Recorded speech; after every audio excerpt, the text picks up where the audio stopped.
Il n'y a pas un style art déco. Souvent, quand on pense à ça, on voit des choses géométriques, on voit des lignes droites et on se dit, bah ça c'est, voilà, s'il y a des triangles, s'il y a des rectangles, s'il y a des lignes droites, c'est l'art déco.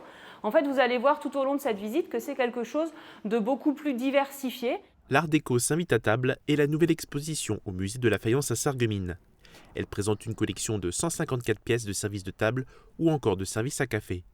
Deux périodes de l'histoire sont représentées, les années 1900-1910 pour montrer les influences germaniques et la période de l'entre-deux-guerres qui a vu naître de nouvelles productions, de nouvelles méthodes commerciales et des nouvelles mœurs. Elle est intéressante à étudier par rapport à la fabrication puisqu'on a une évolution du style. On sort de l'art nouveau où on a des lignes très ondoyantes, une surcharge ornementale. Là, l'art déco, on va partir sur quelque chose de beaucoup plus épuré. On va s'attarder sur les formes et surtout, on va considérer qu'un objet doit être utile. Ce voyage dans le temps n'a pas été pensé que pour les adultes. Les enfants peuvent aussi découvrir l'art déco à leur rythme. On a des niches, des totems, on a des jeux, on a vraiment voulu jouer avec les codes de l'art déco pour sensibiliser les plus jeunes. Donc ils vont pouvoir manipuler, ils vont pouvoir tester plein de choses. Et en parallèle de ce parcours pédagogique, on a aussi plein d'activités le dimanche, le vendredi.